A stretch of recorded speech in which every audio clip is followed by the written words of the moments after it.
kukupad-kupad. Mabilis na ang panahon, kaya maiiwan ka kapag hindi ka nakasabay sa bilis ng panahon. Presyo ng gasolina, saan traffic, saan hindi. May strike ba o wala? At mga balitang importante sa buhay ng commuter na Pinoy sa DWIZ. Pasada Balita. Live sa DWIZ AM Metro and Mega Manila. DWIZ News FM Regional Stations. Aliw Channel 23 at nakalive din sa lahat ng DWIZ digital accounts. Kasama ang magbibigay ng kakaibang drive sa umaga. John Ibanez.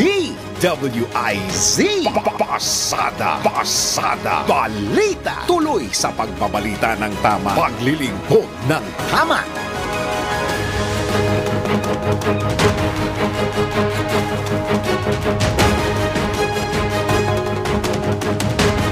Narito na ang headline sa Pasada Balita ngayong araw ng Martes, 23 sa buwan ng Abril 2023. Pasada Balita. Self-rated poverty at kagutuman bumaba sa unang quarter ng taon ayon sa Okta Survey. Pasada Balita. Taas singil sa kuryente asahan na ayon sa ERC. Pasada Balita. Pangulong Marcos kakausapin ni VP Sara kaugnay sa mga naunang pahayag ni First Lady Liza Araneta Marcos. Pasada Balita. Grass fire sa NAIA Terminal 3 na ikinasunog ng maraming sasakyan. Iimbestigahan na ng BFP. Pasada Balita. Sa balitang pangkalakalan, Ecozone investments sa bansa bumaba sa 9% sa unang 4 na buwan. Pasada Balita. Balita sa ibayong dagat, 20 patay sa paglubog ng barko sa Africa. Pasada Balita. At sa balitang pampalakasan, Bucks, Clippers at Celtics nanalo sa playoff ng NBA. Bawal ang babagal-bagal. Bawal ang kukupad-kupad. Pasada Balita. Magandang umaga, Luzon, Visayas, Mindanao, Pilipinas. Ako po ang inyong tagapaghatid balita, Johnny Ibanez. Pasada Balita. At ngayon, pasadahan na natin ang mga nagbabagang balita. Pasada Balita. Bumaba ang self-rated poverty sa unang quarter ng taon, katumbas ito ng 42% o 11.1 million na families na itinuturing na mahirap ang kanilang sarili. Ayon ito sa tugon ng masa survey na isinagawa ng Okta Research, kumakatawan ito sa bahagyang pagbaba mula sa tinatayang 11.9 million families o 45% sa fourth quarter na TNM survey na isinagawa noong Disyembre 2023. Ang 3% o 800,000 families na pagbaba ay kumakatawan din sa patuloy na pababa ng trend sa self-rated poverty na naobserbahan mula Hulyo 2023 kung saan ang self-rated poverty ay nasa 50%. Ipinapakita rin ng survey na bumababa ang self-rated poverty sa isang katamtamang rate para sa huling 5 quarters simula Hulyo 2023.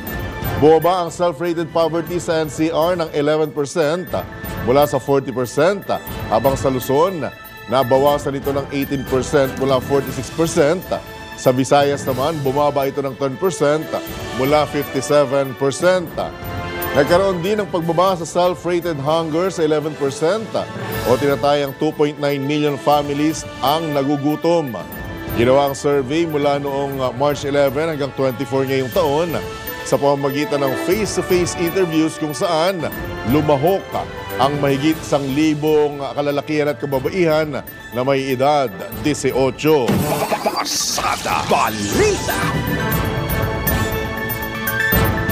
Asahan na ang mataas sa singil sa kuryente sa mga susunod na buwan. Ito ayon mismo sa Energy Regulatory Commission matapos paganahin ang mas mahal na planta, bunsod na rin ang serye ng red at yellow alert sa Luzon at Visayas grid noong nakaraang linggo. Kaugnay nito, tumanggi muna si ERC Chairman o Chairperson Mona Lisa Dimalanta na sabihin kung magkano itataas ang singil sa kuryente dahil patuloy pa ang pagtaya hinggil dito. Samantala, bagamat normal na ang sitwasyon ng Luzon at Visayas grid kahapon, iniimbestigahan na ng ERC ang ilang planta, lalo na ang mga hindi ipinagbigay alam kaagad ang kanilang pagpalya. Pasada Balita. Naniniwala naman ang Department of Science and Technology Philippine Nuclear Research Institute na may iwasan ang pagnipis ng power supply kung idaragdag ang nuclear power sa kuryente ng Pilipinas. Ayon kay DOST NRI Director Carlo Arcilla, kung may halo ang kuryente ng 20 hanggang 30% ng nuclear energy, hindi isasailalim sa red at yellow alert status ang Luzon at Visayas grid. Paliwanag ni Director Arcilla, hindi masyadong dedepende sa panahon ng kuryente kapag ginawa ang paghahalo ng nuclear sa elektrisidad. Matatanda ang inanunsyo ni Pangulong Ferdinand Marcos Jr. noong Nobyembre na target ng Pilipinas na ihalo ang nuclear energy sa kuryente sa 2032. Pasada Balita. Samantala, Pangulong Marcos biyahing Occidental Mindoro ngayong araw. Mga magsasaka at mangingisdang apektado ng El Nino kukumustahin. Detalye mula kay Patrol 13, Gilbert Perdes. Biyaheng Occidental Mindoro si Pangulong Ferdinand Marcos Jr. ngayong araw para sa sunod-sunod na aktibidad. Nabatid na 4 na aktibidad ang nakalinyang pangunahan ni PBBM na aarangkada simula alas 9 ngayong umaga. Nakatagtang pangunahan ng Pangulong situation briefing kung saan bibigyan ng update ang Presidente hinggil sa lawak ng pinsala ng El Nino sa lalawigan na isa sa mga nasa ilalim ng state of calamity dahil sa matinding tagtuyot. Mula rito ay may pagpulong naman ng Presidente sa mga magsasaka at mangingisda ng Occidental Mindoro na dito inaasang personal ng pakikinggan ng Presidente ang kanilang mga concern. Samantala mula naman sa town hall meeting, didiretso si Pangulong Marcos sa kadiwan ng Pangulo at serbisyo caravan na susundan ng pamamahagi nito ng tulong o ayuda mula sa gobyerno. Patrol 13, Gilbert Perdes, nagbabalita ng tama, naglilingkod ng tama. Kapag may bagong balita, naka-on air, agad-agad, DWIZ Patrol Report. Samantala, 6 katao ang patay dahil sa tumitinding init ng panahon bunsod ng El Nino phenomenon sa bansa. Ito'y batay na rin sa record ng Department of Health mula sa 34 na kaso ng heat-related illnesses o may kaugnayan sa matinding init ng panahon. Ayon sa DOH, naitala ang mga nabanggit na kaso mula Central Visayas, Ilocos Region at Soc-Sargen Region noong Enero 1 hanggang nitong Abril 18. Sa ngayon, patuloy na bine-verify ng DOH ang mga kaso ng may kaugnayan sa matinding init ng panahon. Magaugunitang umabot sa 500 at 13 ang naitala na may kaugnayan sa matinding init ng panahon noong nakaraang taon. Pasada Balita. Isinailalim na sa state of calamity ang 2 lugar sa Negros Occidental matapos makapagtala ng milyon-milyong pisong pinsala sa mga pananim dahil sa tagtuyot na dulot pa rin ng El Nino. Kabilang sa mga idineklarang nasa state of calamity ang bayan ng San Roque at Kabangkalan City. Batay sa ulat ng Office of the Provincial Agriculturist, ang Kabangkalan City ay nakapagtala ng pinsala sa mga pananim na palay na nagkakahalaga ng halos 42 million pesos. Ayon kay Negros Occidental Governor Eugenio Jose Lacson, ang 2 LGU ay maaaring gumamit ng pondo upang tugunan ang mga pangailangan ng kanilang mga lokalidad. Pasada Balita. Nasa state of calamity na rin ang Iloilo City dahil sa kakulangan naman ng supply ng tubig sa gitna ng matinding init na nararanasan sa ilang bahagi ng bansa. Dahil dito magagamit na ng lokal na pamahalaan ang bahagi ng calamity fund nito na nagkakahalaga ng 12.5 billion pesos upang makabili ng potable water para sa mga apektadong barangay. Ayon sa Iloilo City Disaster Risk Reduction and Management Council, mahigit 23,000 katao sa 25 barangay ang naapektuhan ng kakulangan ng tubig. Matatandaang noong March 26 nang isailalim din sa state of calamity ang Iloilo City dahil naman sa outbreak ng pertussis. Pasada Balita. Pumalo sa 46 degrees Celsius ang naitalang heat index sa Puerto Princesa City, Palawan kahapon. Ito na ang pinakamataas na heat index na naiulat sa lungsod sa kabila ng 5 araw na tuloy-tuloy na nararamdamang matinding init ng panahon sa Puerto Princesa. Bukod dito, 25 lugar na rin sa bansa ang nakaranas ng danger level heat index kung saan 45 degrees Celsius ang naramdaman sa Aborlan, Palawan, Vera, Catanduanes at Zamboanga City sa Zamboanga del Sur. 44 degrees Celsius naman ang naitala sa Pili, Camarines Sur, Dipolog City, Zamboanga del Norte at Iloilo City. Habang 8 lugar naman ang nakaramdam ng 43 degrees Celsius heat index, kabilang na ang Apari, Cagayan, Muñoz, Nueva Ecija, Coron, Palawan, Dagupan City, Pangasinan, Masbate City, Rojas City, Capiz, San Jose Occidental Mindoro at Sangli Point sa lalawigan ng Cavite. Pasada Balita. Samantala, suspendido ang klase sa ilang lugar sa bansa dahil pa rin sa matinding init. Sa gitna ng nagbabadyang 42 degrees Celsius heat index, suspendido ang klase sa lahat ng antas ng pampubliko at pribadong paaralan sa Pasay City simula ngayong araw hanggang bukas, Abril 24, kung saan ililipat naman sa alternative learning modality ang klase sa mga nasabing lugar.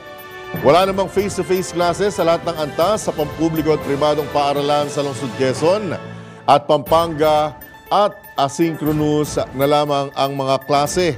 Ayon kay San Fernando City, Pampanga Mayor Vilma Valle Caluag, bahagi ng proactive measure ang nasabing suspensyon laban sa nagpapatuloy na epekto ng El Nino, tagtuyot at heat index forecast ng PAGASA.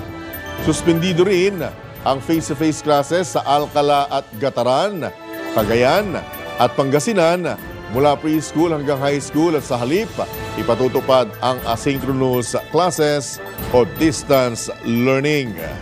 Pasada Balita.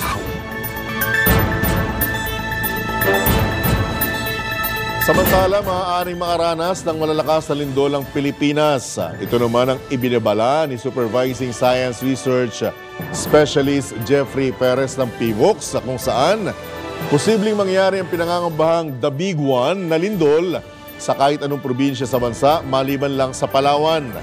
Dagdag pa ni Perez, posibleng maranasan ang The Big One sa Metro Manila kapag nagkaroon ng paggalaw ang West Valley Fault, habang maaari rin itong mangyari sa Davao City sa pagyanig ng Davao Fault System. Inanunsyo rin ng PIVOX na posibleng magresulta sa magnitude 8 na lindol sa Eastern Samar ang paggalaw ng Philippine Trench. Pasada Balita. Sa iba pang tampok na balita, karapatan ni First Lady Liza Araneta Marcos na makaramdam ng galit. Ito naman ang binigyang diin ni Vice President Sara Duterte sa isang video message kasunod ng paglalabas ng sama ng loob ng unang ginang sa Vice Presidente.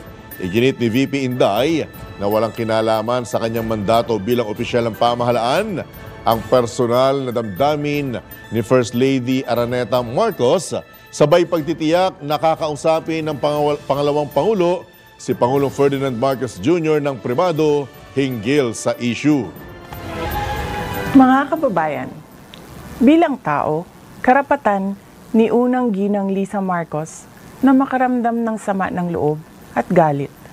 Subalit, ang kanyang personal na damdamin ay walang kinalaman sa aking mandato bilang isang opisyal ng pamahalaan.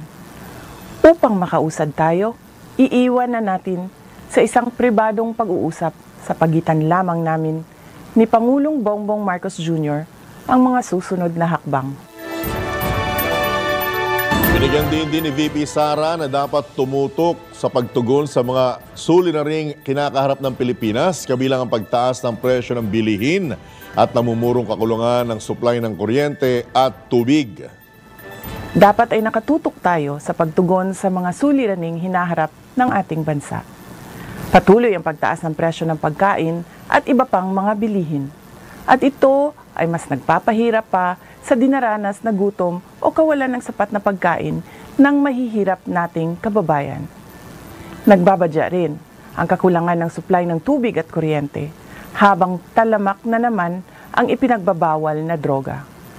Samantala, hindi pa rin natatapos ang banta ng kriminalidad, terorismo at insurhensiya sa ating bansa. Unahin natin ang Pilipinas. Syukran. Iyan po ang tinig ni Vice President Sara Inday Duterte. Pasada Balita. Sa iba pang tampok na balita, nilagdaan ng Pilipinas at Qatar ang siyam na kasunduan sa pagbisita ni Qatar Amir Sheikh Tamim bin Hamad Al Thani sa Malacanang. Kasunod ito ng bilateral meeting ni Pangulong Ferdinand Marcos Jr. at Al Thani sa Palasyo. Ayon sa Presidential Communications Office, kabilang sa mga nilagdaan ang kasunduang may kinalaman sa waiver ng visa requirements para sa mga holder ng diplomatic at special o official passport, operasyon sa field of sports, field of youth at paglaban sa human trafficking. Nagkasundo rin ang dalawang bansa para sa technical cooperation at capacity building sa usapin ng climate change, tourism and business events at mutual recognition ng seafarers certificates.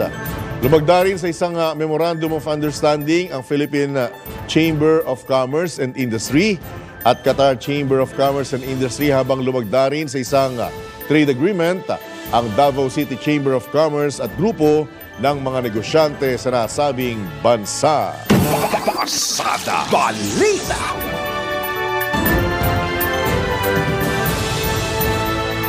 Samantala, tatagal ng 10 araw ang isasagawang multilateral maritime exercise sa pagitan ng Pilipinas, Amerika at French navies bilang bahagi ng Balikatan Exercise 2024.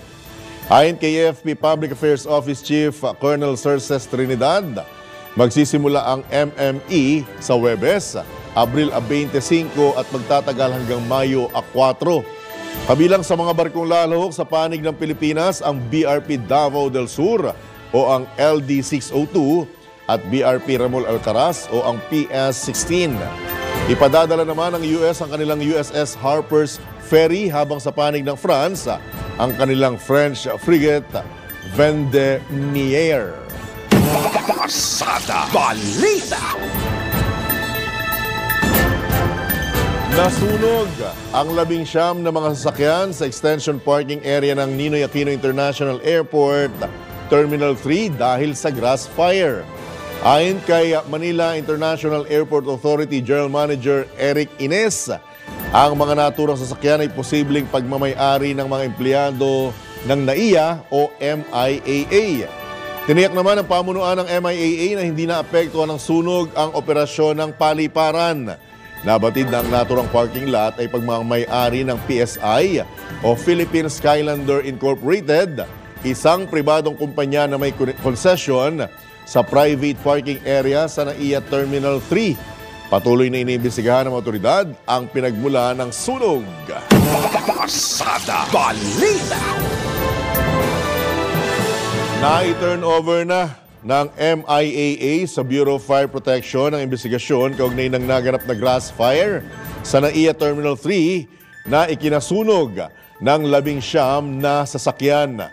Ayon kay Airport General Manager Eric Ines, ito'y upang formal na magsagawa ng investigasyon ng BFP kung saan nakikipagtulungan din ang Airport Police. Layo ng investigasyon na matukoy ang dahilan ng grass fire. Tiniyak naman ng MIAA na hindi naapektuhan ng mga flight dahil malayo ang nasabing parking lot sa runway ng paliparan. Wala rin namang naiulat na nasaktan sa naturang insidente ng sunog. Pasada Balita. Samantala, pahahabain at palalawakin ni Pangulong Ferdinand Marcos Jr. ang mga ruta ng EDSA Bus Carousel upang mabawasan ang trapiko sa Metro Manila. Ito'y matapos talakayin sa kauna-unahang Traffic Town Hall Summit ang malalim na problemang kinakaharap ng bansa pagdating sa trapiko. Ayon sa Pangulo, hindi matutugunan ang problema sa matinding traffic kung hindi magkakaroon ng maayos sa mass transit system sa bansa. Bahagi rin ng plano ni Pangulong Marcos ang pagsasaayos ng stations at pagsagawa o paggawa ng tulay sa Pasig River. Tututukan din ng pamahalaan ang mga active transportation facilities tulad ng mga walkway, mga bike lane para isulong ang malusog at sustainable na paraan ng paglalakbay. Pasada Balita. Samantala, planong paglalagay ng motorcycle lane sa EDSA dapat munang pag-aralan at hindi dapat gawing experimental. Detalye mula kay Patrol 19, Sally Ortega. Bueno! Hindi dapat gamitin guinea pigs o huwag pag-eksperimentuhan ng publiko o ang mga motorista sa plano ng Department of Transportation na maglagay ng motorcycle lane sa EDSA para maresolba ang problema sa traffic.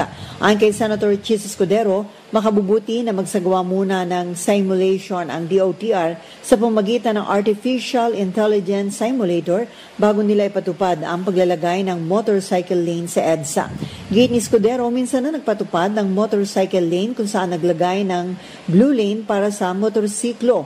Pero ang tanong niya ay kung ano ang nangyari, kung nasunod ba ito at nakatulong para maibsan ang traffic. Bagamat magandaan niya na naghahanap ang DOTR ng solusyon sa problema sa trapiko, pero wag naman daw anyang pag-eksperimentuhan ang publiko o ang motorista. Tiyakin daw muna na makatutulong ito sa pagresolba sa traffic bago ganap na ipatupad. Ito sa Patrol 19, Sally Ortega Bueno. Para sa DWIC, nagbabalita ng tama, naglilingkod ng tama. Kapag may bagong balita, naka-on air, agad-agad, DWIC Patrol Report. Samantala, alam nyo ba na ang katumbas ng bawat taya sa Philippine Charity Sweepstakes Office o PCSO ay kawang gawa? Sa bawat tiket mo, siguradong may matutulungang Pilipino sa kanilang pangangailangang medikal. Dahil sa PCSO, basta kawang gawa at pagtulong, hindi kanila uurungan. Kaya palagi pong tatandaan, ang bawat taya may kawang gawa. Balita. Oras, 25 minuto na po makalipas ang 7 ng umaga. Pasada Balita.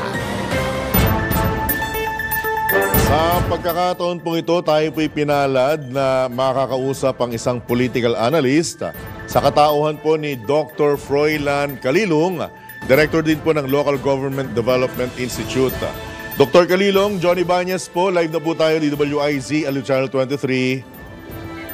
Yes, maraming salamat kasamang John at magandang umaga po sa lahat ng ating mga taga-subaybay. Opo, unang-una sa lahat, marami pong salamat sa pagkakataon na magbigay ng ikangay pahayag at reaksyon dito sa ilang mga naglalakihang balita na bumulaga sa atin ngayong linggong ito. At unang-una na po rito, yung sinasabi nilang parang confirmation ng ikangay iringan, tampuhan, o ano bang term ang pwedeng gamitin natin, sa pagitan po ni Vice President Sara Duterte at First Lady Liza Araneta Marcos. Ano pong epekto nito, Dr. Calilong, unang-una sa lahat, sa ating mga kababayan, pangalawa sa politika dito sa bansa? Go ahead po. Well, I think pinapakita lamang nito na yung naging alyansa ng mga Duterte at Marcoses noong 2022 is what many analysts will say as a marriage for convenience. So talagang pinagsanib-puwersa lamang na wala naman talagang solido at malalim na pagkakakilanlan yung kanilang or pundasyon yung kanilang samahan. Unang-una, hindi sila nanggaling sa makaparehong partido. Pangalawa, makikita rin natin na yung mga tao na nakapaligid sa kanila from the get-go ay hindi naman talaga nagkakaintindihan in the same manner that probably the President and the Vice President actually are in the same boat, ika nga. So I think nagsimula ito lahat nitong I believe this year, January 28, nung nagpunta si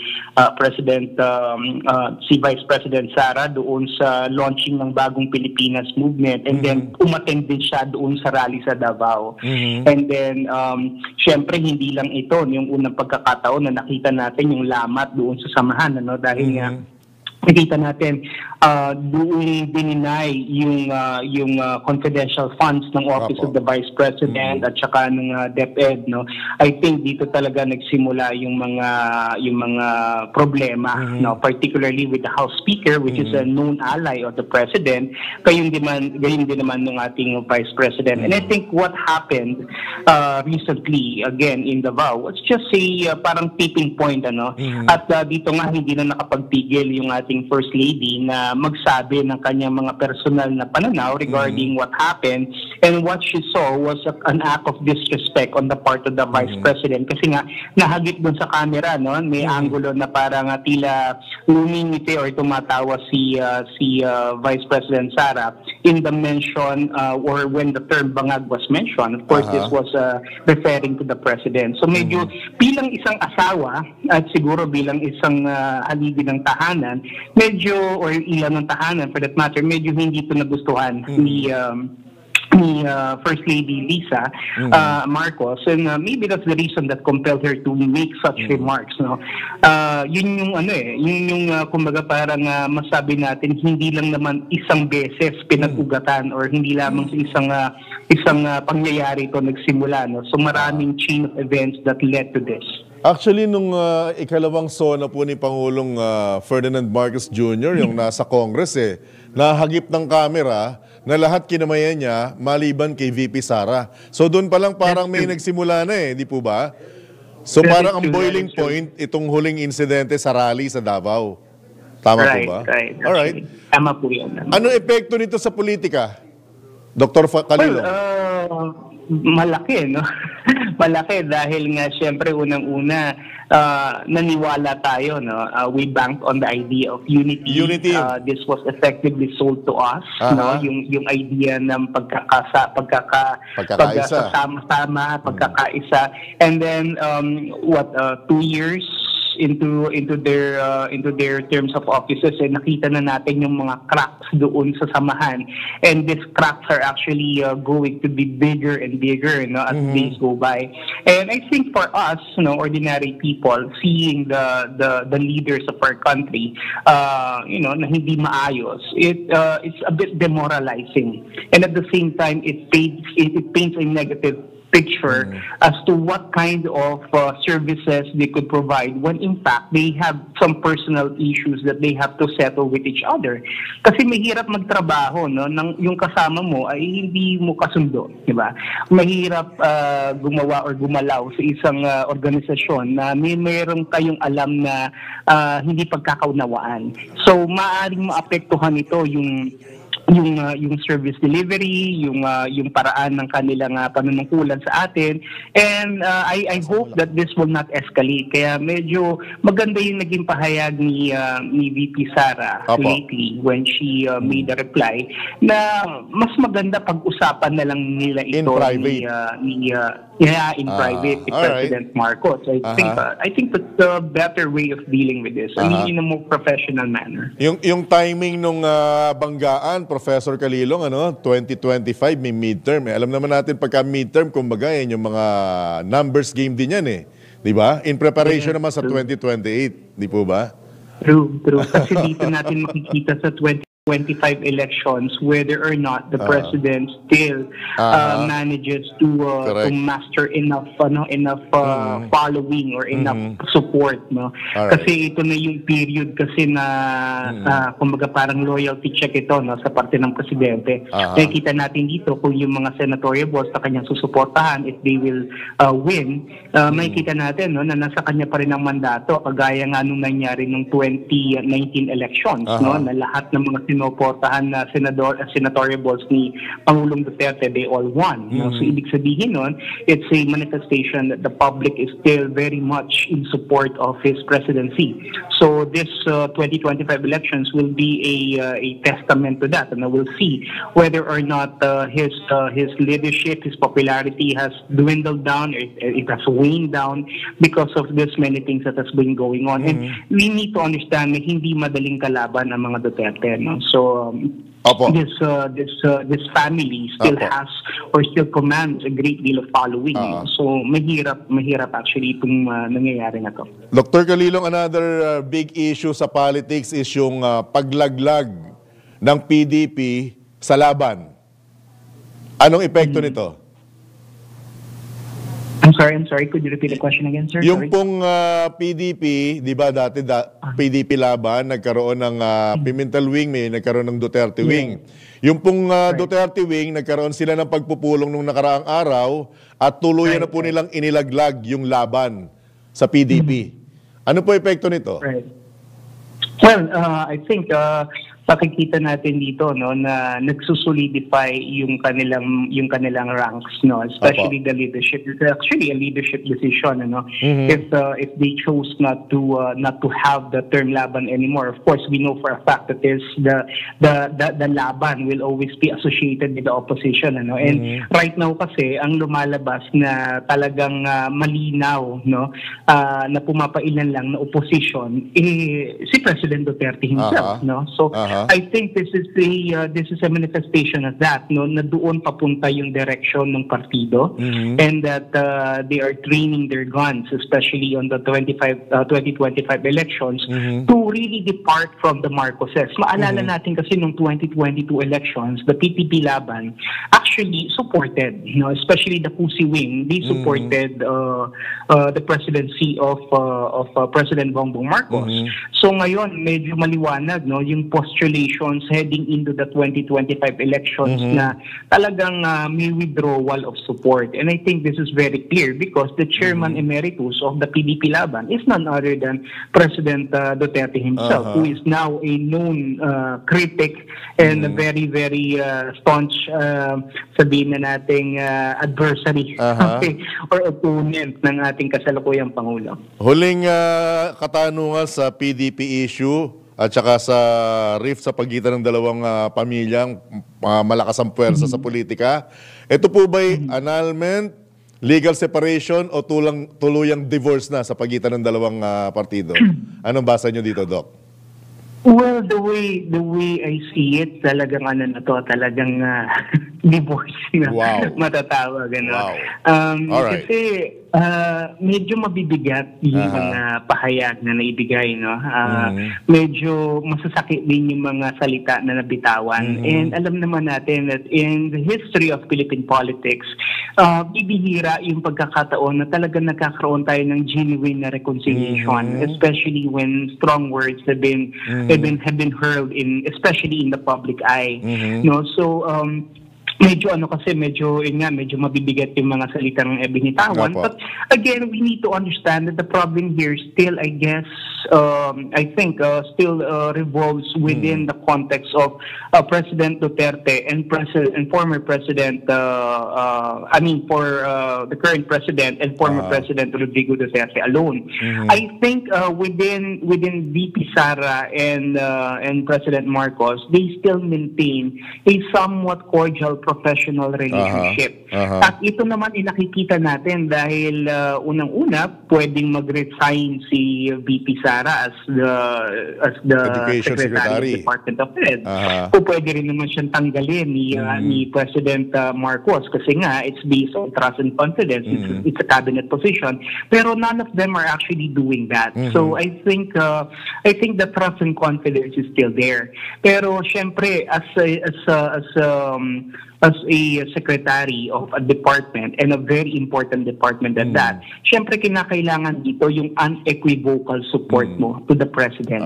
And this we need to know, maybe in the coming days it will be revealed to us whether or not VP Sara still maintains that kind or that level of support na meron siya sa ating Pangulo noong 2022 election. So what I'm saying is that walang problema dito kay dito kay President Duterte and President Bongbong, talagang may lamat yung relationship nila. Pero ang sana na maapula pa, na lalong lumala yung sitwasyon is between the VP and the President and President Marcos. Because mahirap na magkatunggali yung ating first and second officers of the land. Mahirap po yung ganun. Okay, lastly, Doc Calilong, with your indulgence, party list issue, do you agree ba na dapat iklian na or bawasan na ang bilang ng mga kakandidato at grupong aaprubahan ng COMELEC?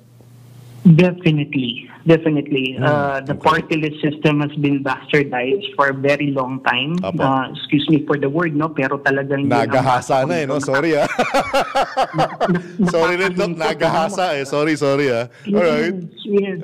Nakakalungkot na yung isang magandang sistema, Apo. supposedly. Naabuso. At isang democratic na mekanismo, Apo. no? Nagpapakita sana ng pagtangkilik natin doon sa mga marginalized, sa mga underrepresented sectors, hindi nagagawa ng maayos yung kanilang tupulin because pinapatakbo to ng mga negosyante, Nagamit ng lang mga sila. makapangyarihang tao. Apo. So it defeats the purpose. So I Apo. think there should be really a party list reform act and the COMELEC should actually step in. Kasi sila naman talaga yung nag-a-approve nitong mga party list na to. Apo, No? apo, Kailangan apo. yung advocacy maliwanag, yung sektor na nirepresenta nandyan, at yung mga tao na magiging nominees dapat kabilang doon sa hanay na yun. Alright. Nakakalungkot na talagang ganito nangyari sa party list system natin. At gumana ang pera kasi, Doc Calilong, no? Gumana ang pera ng mga nakaraang pagkakataon. Totoo po yan. Alright.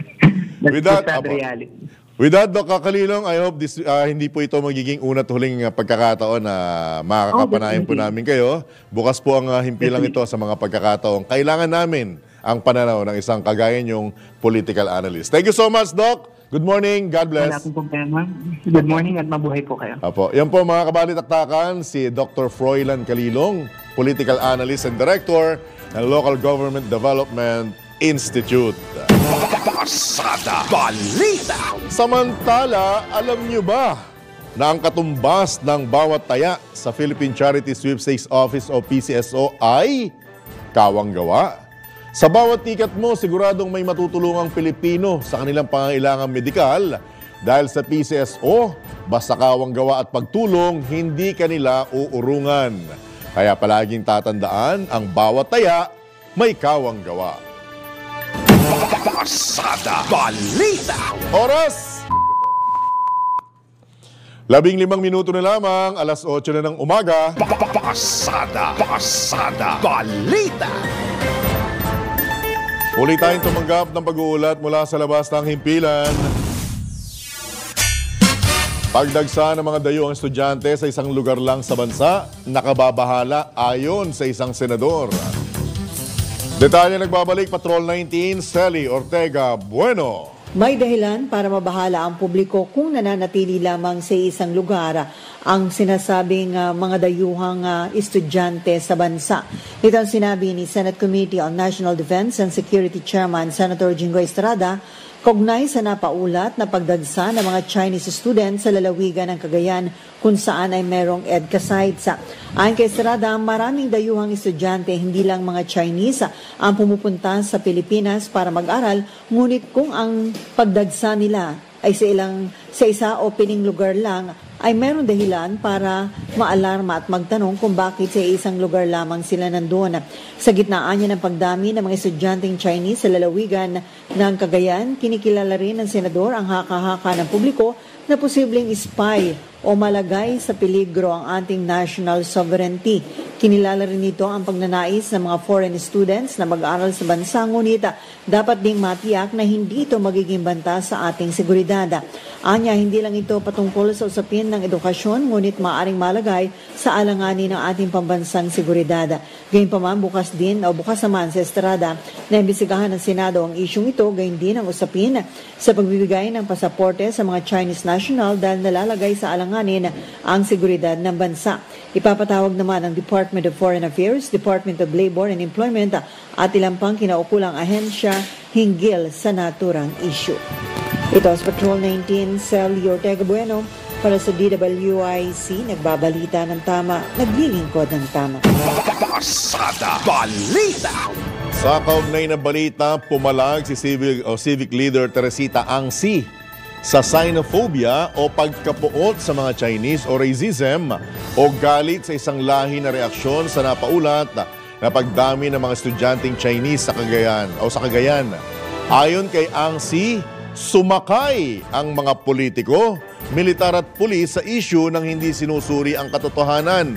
Binatikos din ni Angsi ang Commission on Higher Education o CHED matapos i-anunsyo na maraming Chinese students sa St. Paul University sa Tugigaraw nang walang konteksto.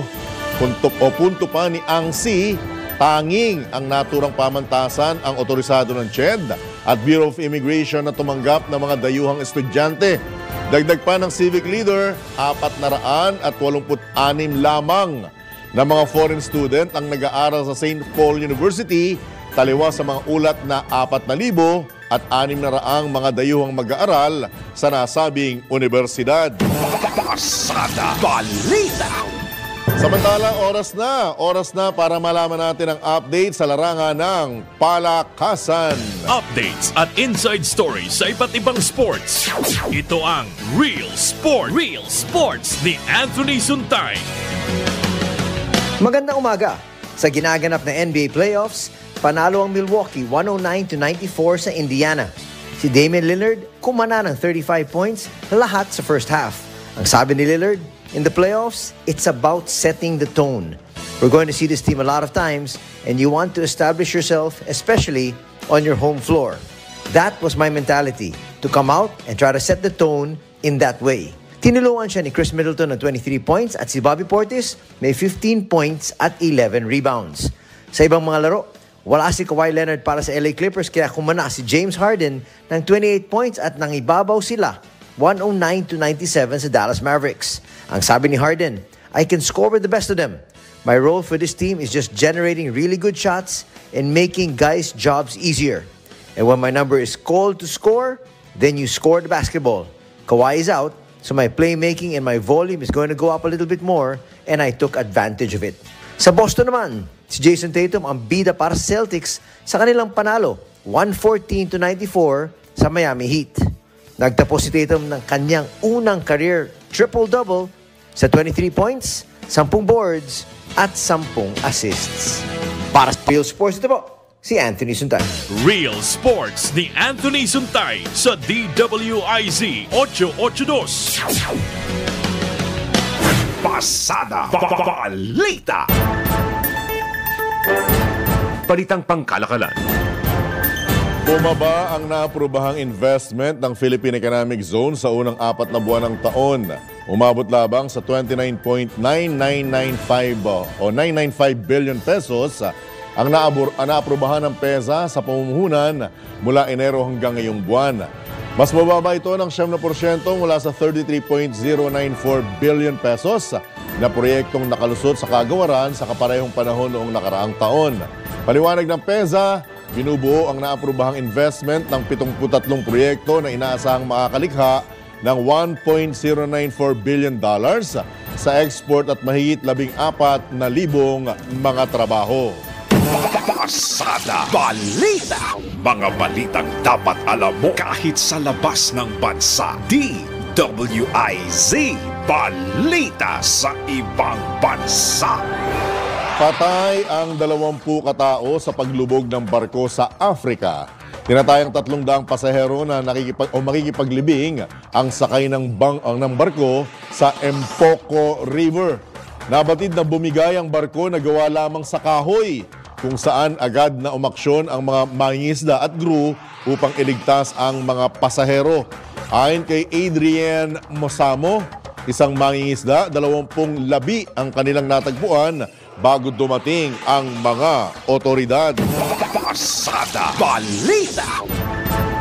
At sa ating good news, inulan ng tulong mula sa mga concerned citizen ang pet lover na nakatatandang babae na namamasura upang may pangtusto sa kanyang mga alagang aso at pusa sa Victoria de Manila sa Malate.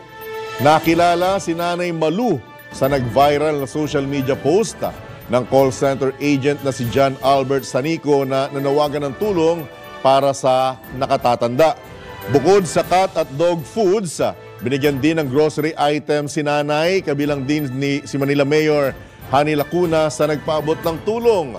Handa naman si Nanay Malu na ipakapon ng kanyang mga alaga sakaling may tutulong sa kanya. Pasada Balita. Buti naman at naisipan nyo na bukod dun sa mga alagang hayop ni Nanay, pati siya ay bigyan nyo ng tulong.